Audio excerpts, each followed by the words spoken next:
It's going. It's going? We're live? We're live, looking directly into a phone, delicately balanced on a soundboard. That is what we're doing.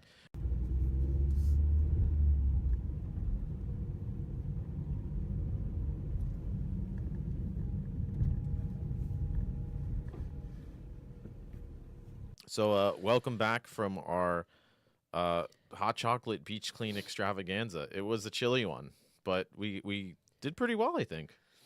Got a good haul. I said this in the video on the beach, and we've said this in the podcast before, but like, what's the point? Well, guys, it was my first official beach clean.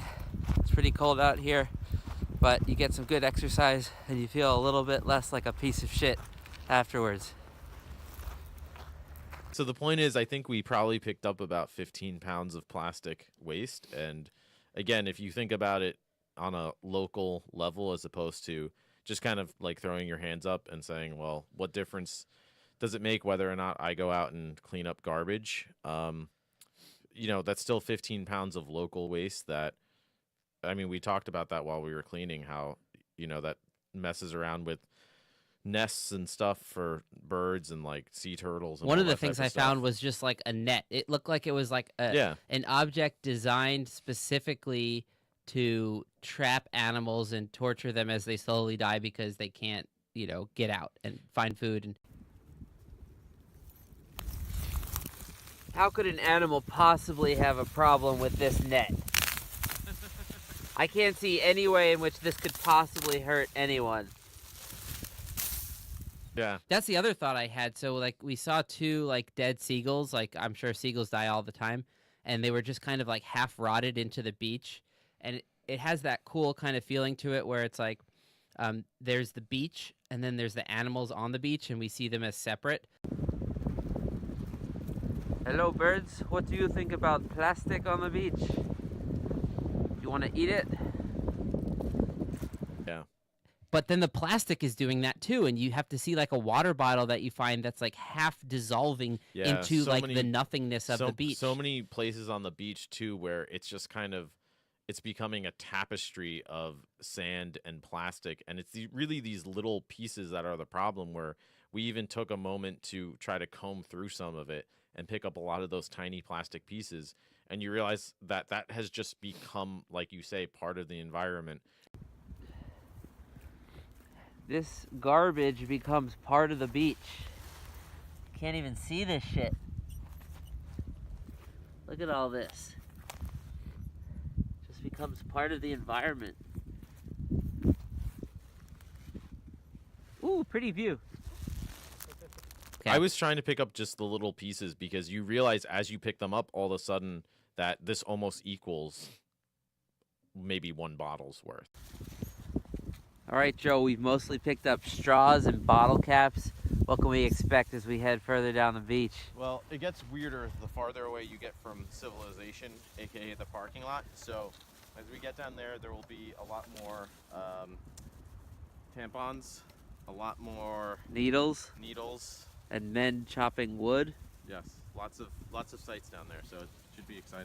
One thing I want to mention too is that when we got to the beach, I was even thinking, oh my God, this is a cold day. It's below freezing. It's like 28 degrees Fahrenheit. But once I started moving, I had too many layers on. It can sort of be an issue if like it's windy, but if there's no breeze like today, I'd much rather be below freezing. Like you warm up doing it. I'm not cold at all. No, once you start moving, it's like the real factors are wind and rain. So if it's sunny and cold, you're good to go. Like, it's a good workout even like now in decent January. Exercise. Yeah, in the middle of the winter, it's fine.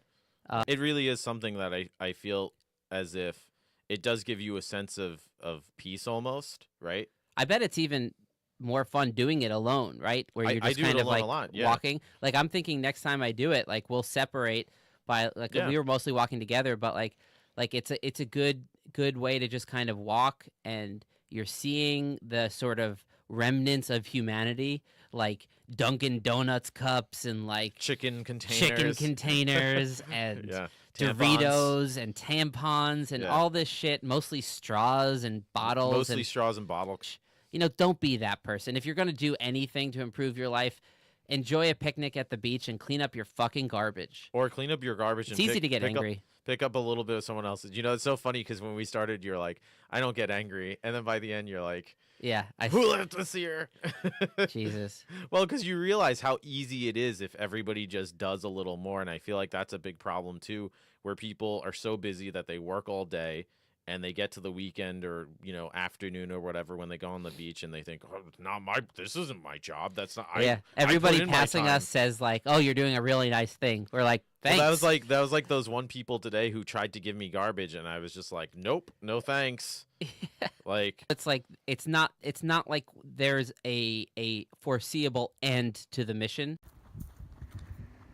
Here's the really shitty part. No matter how much you pick up on the walk back, you're still gonna find all this plastic. It's kind of like Sisyphus. You pick up garbage, but there's always more garbage. But why not do it anyways, right? But the point is, even when you can't get to a checkpoint where you go, oh, the work is done, now I can relax, the point is you still have to do the work. Right, because it's all about the journey or the struggle. Some shit like that, yeah. Yeah, the work involved. Yeah, all that crap, All right, I think we got enough here. We'll splice it together. Yeah, we'll do something. So, yeah, we would like to invite you to... Morty. Check out our beach cleaning page, too. I guess we'll link that in the description.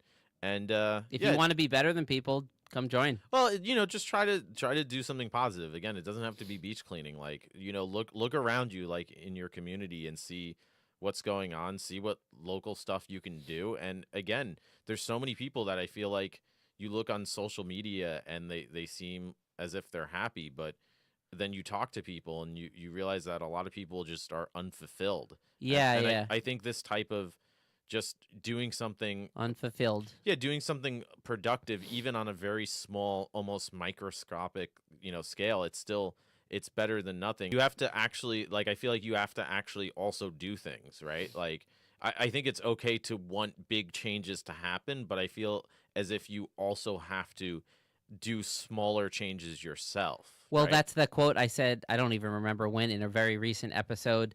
The aim at heaven, start at home. Pick up a few bottles on the beach, though, and then you can at least say, I move slightly closer to something that resembles that. And that's my whole point with something like this.